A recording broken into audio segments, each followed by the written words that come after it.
हिंदू इतिहास के 5 सबसे बड़े महादानी। आज हम जानेंगे उन 5 महान दानवीरों के बारे में जिनकी वजह से हमें अपने पौराणिक इतिहास पर गर्व है। पहला, कर्ण। दोस्तों, महाभारत के इस पात्र को महान दानवीर बताया गया है। अर्जुन ने एक बार भगवान कृष्ण से पूछा था कि सब कर्ण की इतनी प्रशंसा क्यों करते हैं, जिसके बाद कृष्ण ने 2 सोने के पहाड़ बनाए और अर्जुन और कर्ण को एक एक पहाड़ सौंप कर कहा कि इस सोने को गाँव वालों में बांट दो। जहाँ अर्जुन पहाड़ को काट काट कर गाँव वालों को बांटने लगे, वहीं कर्ण ने बिना सोचे समझे गांव वालों को कह दिया ये सारा सोना उनका है और जिसे जितना चाहिए वो ले जाए। तब कृष्ण ने अर्जुन को समझाया कि चूंकि कर्ण दान करने से पहले अपने हित के बारे में नहीं सोचता, इसीलिए उसे दानवीर कर्ण के नाम से जाना जाता है और इसी वजह से कर्ण की सब प्रशंसा करते हैं। यही नहीं, जिस कवच और कुंडल के चलते कर्ण को हराना नामुमकिन था, जब ब्राह्मण के भीष्म इंद्र ने कर्ण से वो कवच कुंडल मांगे तो उसने बिना सोचे समझे वो भी दान कर दिए और यही दान महाभारत युद्ध में कर्ण के हार का कारण बना। दूसरे हैं राजा हरिश्चंद्र। दोस्तों, जैसे कि आप जानते ही हैं, राजा हरिश्चंद्र एक बहुत बड़े दानवीर थे।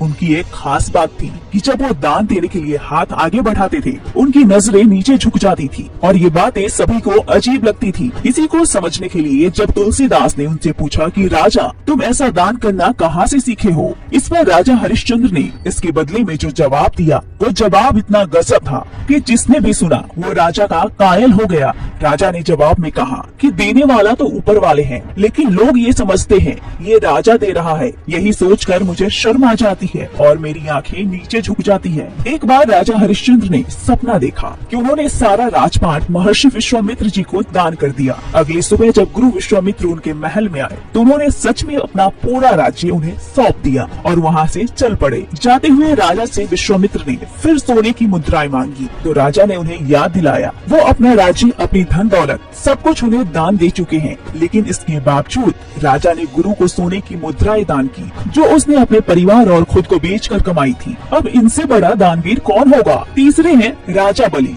दोस्तों, बलि असुरों का राजा था और वो इतना शक्तिशाली था कि देवता भी उससे थर थर कांपते थे। बलि भी देवताओं को यज्ञ करने जितनी भूमि ही दे रखी थी और सभी देवता अमर होने के बावजूद उनसे खौफ के चलते छिपते रहते थे। ऐसे में उन सब ने भगवान विष्णु से मदद मांगी। तब विष्णु ने अदिति के यहाँ जन्म लिया और एक दिन जब बलि यज्ञ की योजना बना रहा था, तब ब्राह्मण वेश में वो भी वहाँ दान लेने पहुँच गए।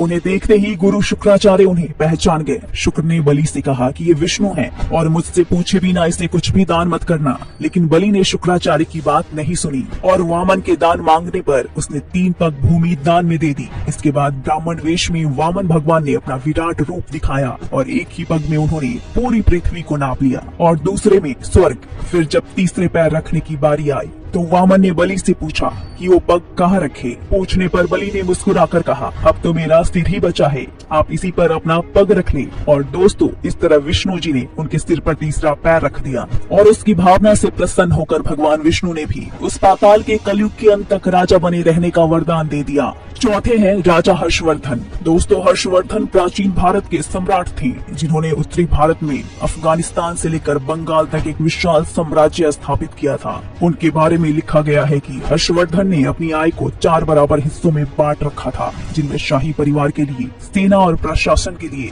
धार्मिक निधि के लिए और गरीबों और बेसहारों के लिए अलग अलग हिस्से थे। कुंभ के मेले में वो भी प्रयागराज नहाने और दान पुण्य करने आते थे। कहा जाता है कि इस दौरान लगातार 75 दिनों तक दान करते थे और तब तक नहीं रुकते थे जब तक कि वो सब कुछ दान न करते। 5वें हैं राजा शिवी। राजा शिवी प्राचीन काल के अतिपुर नगर पर राज करते थे। उनके शासन में धर्म का बोलबाला था और खूब दान पुण्य करते थे। लेकिन फिर एक दिन राजा को लगा वो जो भी दान करते हैं वो बाहरी चीजें होती हैं, उनका निजी कुछ भी नहीं। ऐसे में शकरदेव एक दिन ब्राह्मण के रूप में राजा की परीक्षा लेने के लिए उनके पास पहुँचे और उनसे कहने लगे, राजन, मैं अंधा हूँ तो क्या दान के रूप में तुम मुझे 2 आंखें दे सकते हो। ये ऐसा था जैसे कि राजा के मन की मुराद पूरी हो गई हो। उन्होंने बिना कुछ सोचे समझे राजवैद्य को बुलाया और अपनी आंखें निकालकर ब्राह्मण को दान करने को कहा। राजा के परिवार, मंत्रियों और प्रजा सब ने राजा शिवी को समझाना चाहा, लेकिन वो किसी की न माने। वैद्य ने भी जड़ी बूटी की मदद से राजा की आंखें निकालकर ब्राह्मण के हाथों में रख दी और जैसे ही ये हुआ, शकरदेव अपनी असली रूप में आए और राजा शिवी की आंखें सही कर दी। तो दोस्तों, ये थे पौराणिक काल के 5 सबसे बड़े दानवीर। इनमें से किसका दान सबसे महान था, नीचे कमेंट में जरूर बताएं।